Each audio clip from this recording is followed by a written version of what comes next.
Nebraska played a great game, clearly the better team today. Unfortunate, Manka didn't look like the normal Manka. The velocity was down, didn't really have a secondary pitch, and we got behind. I thought Kinnear did a nice job kind of getting out of the mess we were in, but at that point, I guess it's 4 or 5 runs in, and we never really could mount. They threw a variety of good arms.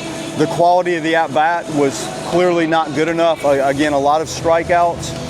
Thought we played solid defense. McCulley played a great second base. Stutzer made a good play. Chase ran some balls down. Frazier, no problem with the defense. But getting out of the gate in that way kind of set us back a little bit. And we went through that last year at times. We have to figure out a way to try to recreate some energy and offense in the middle of that, because there was not much until Miles hit the ball and then Chase stole second, and we had the entanglement with him trying to steal third, I guess.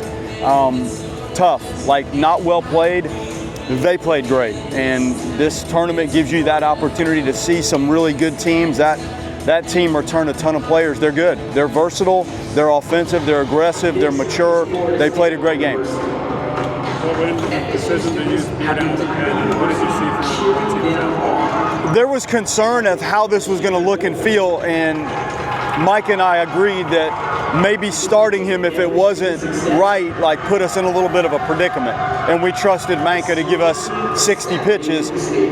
Using Beard in the middle part of the game, we knew we could have some guys right behind him if we needed it. I thought he was good. The first 20 pitches good. Then he lost the feel for the changeup a little bit. It seemed like the third time out. But you can see the makings of what he can do. It's a mixture of stuff. It's deceptive. He knows what he's doing. So that's how we landed in that spot. I thought Eccles was better today, and I thought Vaughn, that's on the verge of power stuff, and we're going to need him. It was good to see him go out there with that kind of moxie and finish the game the way he did.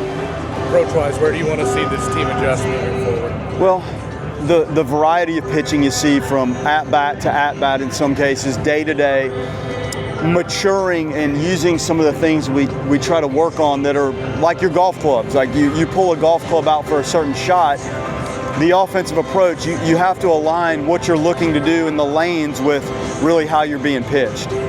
Easier said than done, and the guys that play in this stadium at the major league level, that's really the breaking point of it. You have to be able to recognize and game plan a little bit when you're up there based on what that looks like to you, how you're being pitched, what you're seeing, what you're not seeing. And it's a difficult part of hitting, but clearly something we have to grow through a little bit. There were, lost in the mess today, some of our better at-bats, the balls we did hit hard, we had nothing to show for it. And that's unfortunate, but there just weren't, the ratio of good at-bats wasn't enough. What did you see on that inside the park? Well, the quirk in the corner, Stutzer gave it all he had and crashed into it, and that ball just kicked completely based on the angle of the wall. And you'll see that once in 100 games probably where you just saw it. Brody and Jace, do you have any update on their status? Man, they're dinged up for a while. Jace, we got to get some more assessments. I think Brody's going to be fine, but that was rough yesterday. They will be okay. I'm more concerned right now with Jace. We have to get more assessments done. Scheduled rest day for Carnes? Yeah, you're early in this, and to catch 27 innings out of the gate, and he tends to get beat up a little bit.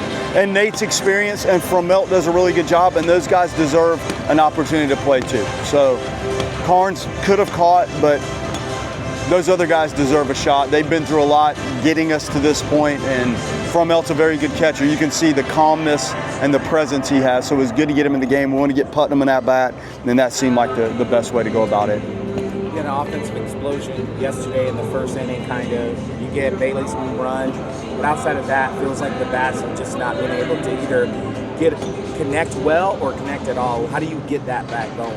Well, you have to learn, and the video and the access to the technology and the things you have now, these guys need to apply it. And the staff does a really good job of feeding them information and what it looks like in the videos and the scouting report before we ever step on the field, and the amount of information that's there when the relief pitchers come in. There's a lot for them to digest, and then you have to go apply it. And I think we're getting caught in the middle of the digestion and the application, and we're not applying some of the information.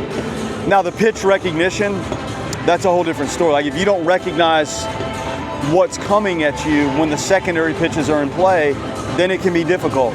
And we've seen some really good secondary pitches.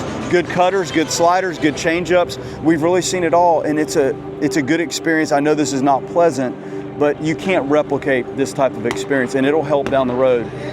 Not proud of how this looked today, but we have to take the growth and the information from it and try to learn and apply it. No Purcell this weekend. I guess you have an update on His side flared up on him when we were at JU warming up. It's nothing with the arm. It was something in his side, and he's down, but he is trending in the right direction. That's a tough one. Yeah.